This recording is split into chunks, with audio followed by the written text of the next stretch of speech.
everyone fine. ರಾಜ್ಯಪಾಲರ ಕೈಯಲ್ಲಿ ಸುಳ್ಳು ಭಾಷಣ ಮಾಡಿರುವಂತ ಆರೋಪವನ್ನ ಬಿಜೆಪಿ ಮಾಡ್ತಾ ಇದೆ. ಸಂವಿಧಾನದ ಪರವಾಗಿ ನಡೆದುಕೊಳ್ಳುವುದು ತಪ್ಪ ಅಂತ ಹೇಳಿ ಕಾಂಗ್ರೆಸ್ ನಾಯಕರು ಕೇಳ್ತಾ ಇದ್ದಾರೆ. ಬಿಜೆಪಿಯವರ ಹೇಳಿಕೆ ಸಂಪೂರ್ಣ ರಾಜಕೀಯ, ಇದರಲ್ಲಿ ಅರ್ಥ ಇಲ್ಲ.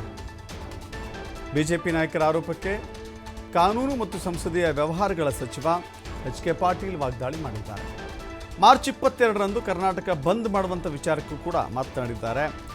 MES ಪುಂಡಾಟಿಕೆಗೆ ಕಡಿವಾಣ ಹಾಕಲಿಕ್ಕೆ ಗೃಹ ಸಚಿವರು ಉತ್ತರ ಕೊಡ್ತಾರೆ ಅಂತ ಹೇಳಿದ್ದಾರೆ.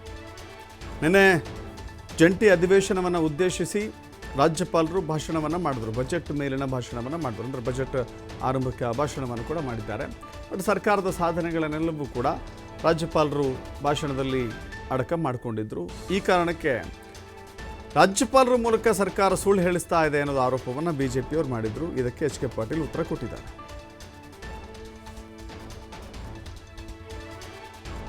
ಸಭೆಯ ಸಾರ್ವಭೌಮತ್ವವನ್ನು ಎತ್ತಿ ಹಿಡಿಯೋದು, ಪ್ರಜಾಪ್ರಭುತ್ವದಲ್ಲಿ ಪ್ರಜೆಗಳ ಸರ್ಕಾರವನ್ನು ಎತ್ತಿ ಹಿಡಿಯೋದು ರಾಜ್ಯಪಾಲರಿಗೆ ಅಪಮಾನನ?